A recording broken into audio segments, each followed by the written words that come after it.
আগামী ৪ দিন বৃষ্টি অব্যাহত থাকবে বলে জানিয়েছে আবহাওয়া অধিদপ্তর। এছাড়া পার্বত্য জেলাসহ সিলেটে ভূমিধসের সতর্কতা জারি করা হয়েছে।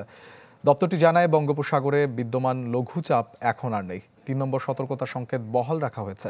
এদিকে টানা বৃষ্টিতে আবারও বাড়ছে নদ নদীর পানি। সিলেট সুনামগঞ্জে এ ধারা আরও কয়েকদিন অব্যাহত থাকতে পারে। এতে ওই অঞ্চলে ফের বন্যার শঙ্কা দেখা দিয়েছে। এরই মধ্যে তলিয়ে গেছে সুনামগঞ্জ তাহিরপুর শহর। বিপদসীমার উপরে সিলেটের কুশিয়ারা নদী আর সুরমা নদীর পানি। উত্তর অঞ্চলে নদীর পানি বাড়ছে, দেখা দিয়েছে ভাঙনও। ভারী বৃষ্টির কারণে বিভিন্ন স্থানে সৃষ্টি হয়েছে জলাবদ্ধতার।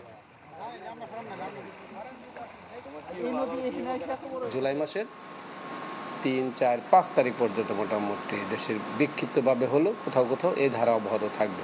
তবে বর্ষাকালের বৃষ্টি কোথাও কোথাও হালকা বৃষ্টি হবে, কখনো কখনো মাঝারি ধরনের বৃষ্টি হবে, কখনো কখনো কোথাও কোথাও ভারী ধরনের বৃষ্টিপাত হবে এবং কোথাও কোথাও অতি ভারী বৃষ্টিপাত হবে, তবে বিচ্ছিন্নভাবে আর কি। তবে সেই বৃষ্টির ধারাটা কখনো কখনো মুষলধারে হবে, কখনো কখনো থেমে থেমে বৃষ্টিপাত হবে। আবহাওয়া পরিস্থিতির খবর জানাতে সিলেট ও সুনামগঞ্জ থেকে সরাসরি যোগ দিচ্ছেন সহকর্মীরা।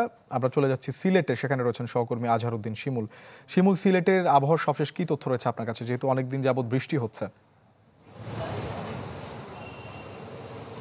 শোভন, আসলে আবহাওয়া অফিস আমাদেরকে যেমনটি জানিয়েছে যে বলছিল যে গত টানা কয়েকদিন কিন্তু সিলেটে ভারী এবং অতি ভারী বৃষ্টিপাত হতে পারে। সিলেটে যদিও আজকে সকাল থেকে থেমে থেমে বৃষ্টি হচ্ছে এবং আমাদেরকে আবহাওয়া অফিস জানিয়েছে আজকে সকাল ৬টা থেকে সকাল ৯টা পর্যন্ত তারা ৬৫ মিলিমিটার বৃষ্টিপাত ইতিমধ্যে রেকর্ড করেছে এবং গত ২৪ ঘন্টায় যে ভারতের মেঘালয়ের চেরাপুঞ্জিতে ৩১৩ মিলিমিটার বৃষ্টিপাত রেকর্ড করা হয়েছে। সিলেটের যে প্রধান নদ নদী রয়েছে, অধিকাংশ নদ নদীর পানি কিন্তু এখনও বিপদসীমার নিচ দিয়ে প্রবাহিত হচ্ছে। তবে সিলেটের যে কানাইঘাটের সুরমা পয়েন্টের নদী এবং ফেঞ্চুগঞ্জের কুশিয়ারা পয়েন্টের নদীর পানি কিন্তু বিপদসীমার উপর দিয়ে প্রবাহিত হচ্ছে এবং আমাদেরকে জানানো হয়েছে যে সিলেটের আসলে এখনো পানি যেহেতু দুইটি নদীর ছাড়া অন্যান্য নদীর পানি বিপদসীমার উপর দিয়ে প্রবাহিত হচ্ছে না, এর কারণে নতুন করে আসলে কোনো এলাকা এখনো প্লাবিত হওয়ার খবর পাওয়া যায়নি। এর পূর্বে আসলে যেসব নিম্নাঞ্চল প্লাবিত হয়েছিল সেই সব এলাকা থেকে ইতিমধ্যে পানি নেমে গিয়েছে, যার কারণে যারা এইসব এলাকার বানবাসী মানুষ রয়েছেন তারা আবারও কিন্তু শঙ্কার মধ্যে পড়েছেন। তারা ধারণা করছেন যদি আবারও বৃষ্টিপাত অব্যাহত থাকে, ভারী বৃষ্টিপাত, তাহলে আবারও কিন্তু বন্যার সংখ্যা দেখা দিতে পারে। ইতিমধ্যে কিন্তু তারা আসলে আগের ধকলটি আসলে কাটিয়ে উঠতে পারেনি, যার কারণে তারা ইতিমধ্যে খুবই আতঙ্ক অবস্থায় দিন যাপন করছেন।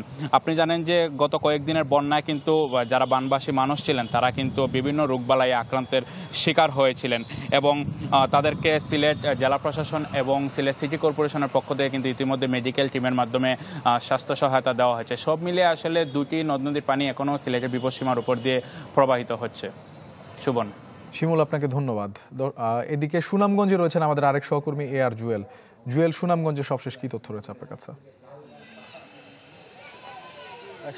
সুনামগঞ্জে পানি বৃদ্ধি সর্বশেষ পরিস্থিতি যদি আপনাকে বলি, নদ নদীর পানি বৃদ্ধি কিন্তু এখনও অব্যাহত আছে। গত রাত থেকে কিন্তু প্রচুর বৃষ্টিপাত হয়েছে, সকাল থেকেও কিন্তু ঝিরি ঝিরি বৃষ্টি আছে, যার ফলে বেড়েছে সুরমা, জাদুকাটা, কুশিয়ারা সহ সবগুলো নদীর পানি। গেল কয়েকদিনের বন্যার পর আবারও সুনামগঞ্জে সুরমা নদীর পানি কিন্তু বিপদসীমা ছাড়িয়েছে। আজকে সকাল ৯টায় সুনামগঞ্জে সুরমা নদীর পানি বিপদসীমার ৩ সেন্টিমিটার উপর দিয়ে প্রবাহিত হচ্ছে, যার ফলে কিন্তু সুরমার পানি বেড়ে সুরমার তীরবর্তী যে সড়কটা আছে সাহেববাড়িঘাট, বরপাড়া, এইসব এলাকায় সড়কে কিন্তু ইতিমধ্যে পানি প্রবেশ করেছে এবং নদ নদীর পানি কিন্তু বেড়ে যাওয়ার কারণে কিন্তু সুনামগঞ্জ তাহিরপুর যে সড়ক পাহাড়ডোলে কিন্তু গতকাল সেই সড়কের আনোয়ারপুর, শক্তিয়ারকলা, দুর্গাপুর পানিতে প্রবেশ করেছিল, যার ফলে কিন্তু সুনামগঞ্জের তাহিরপুর যে সরাসরি যান চলাচল সেটি বন্ধ রয়েছে এবং বৃষ্টিপাত এখন কিছুটা কম হলে কিন্তু চেরাপুঞ্জিতে গেল ২৪ ঘন্টায় ৩৩১ মিলিমিটার বৃষ্টিপাত হয়েছে, যেটা আসলে পাহাড়ি ঢল হয়ে সুনামগঞ্জে নামবে, যার ফলে নদ নদীর পানি কিন্তু আরও বাড়তে পারে এবং এই পানি বাড়ার কারণে কিন্তু সুনামগঞ্জের নিম্নাঞ্চল যে এলাকা আছে সেই এলাকায় স্বল্প মেয়াদে একটা বন্যার শঙ্কা জানিয়েছেন পানি উন্নয়ন কর্মকর্তারা।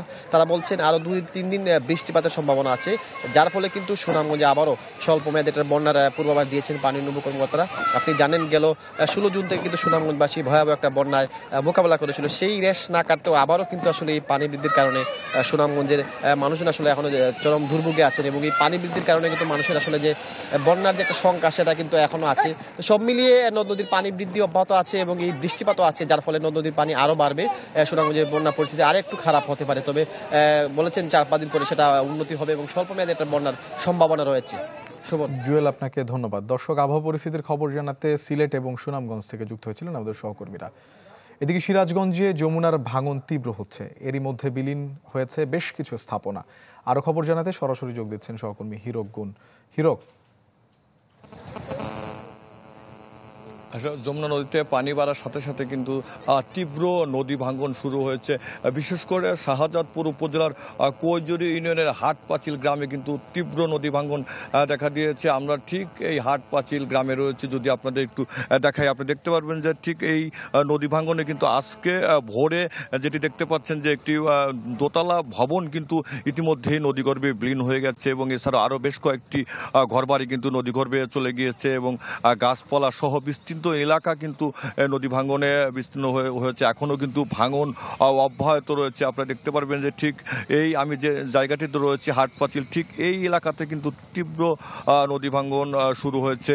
তবে এলাকাবাসী যেটি অভিযোগ করছে যে এই এলাকাটি রক্ষার জন্য প্রায় 6.5 কিলোমিটার এলাকা রক্ষার জন্য একটি নদীর ডানটি রক্ষা প্রকল্পটি গ্রহণ করে সরকার এবং সেটি কিন্তু অনুমোদনের পরে আসলে ঠিকাদারি প্রতিষ্ঠান সময় মতো এই বাঁধটি না করার ফলে কিন্তু যে তীব্র নদী ভাঙ্গন শুরু হয়েছে এবং নদীর কিন্তু তীব্র স্রোত আপনারা দেখতে পাচ্ছেন যে স্রোত রয়েছে এবং এখনও কিন্তু নদী এই এলাকায় নদী ভাঙ্গনটি রয়েছে এবং আপনারা দেখতে পাচ্ছেন যে এই ভবনটির মতো কিন্তু আরেকটি ভবন বাড়ি কিন্তু ইতিমধ্যে নদীতে ডেবে গেছে এবং এলাকাবাসী দেখছি যে অনেকেই এই ভাঙন আতঙ্কে কিন্তু তারা তাদের ঘরবাড়ি অন্যত্র সরিয়ে নিয়ে যাচ্ছে এবং আমরা দেখেছি যে পানি উন্নয়ন বোর্ডের পক্ষ থেকে কিছু বালুভর্তি জিও টিউব নিক্ষেপ করলেও এলাকাবাসীর যেটি দাবি যে আরও নদী ভাঙন রক্ষায় কিন্তু তারা আরও পর্যাপ্ত দাবি করছে। আপনারা দেখতে পাচ্ছেন যে ভাঙন কিন্তু এখনও অব্যাহত রয়েছে। ঠিক এই যে ভবনটি অবশিষ্ট রয়েছে সেটিও কিন্তু এখন ধীরে ধীরে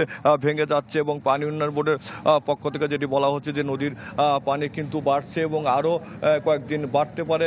সেক্ষেত্রে পুরো এই শাহজাদপুর উপজেলা হাটপাঁচিল এলাকা জুড়েই কিন্তু নদীর তীব্র ভাঙন শুরু হয়েছে। এখনও কিন্তু সে ভাঙনটি অব্যাহত রয়েছে। শোভন।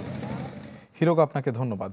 দর্শক, নদী ভাঙন সম্পর্কে জানাতে সিরাজগঞ্জ থেকে যুক্ত হয়েছিলেন সহকর্মী হিরক গুণ।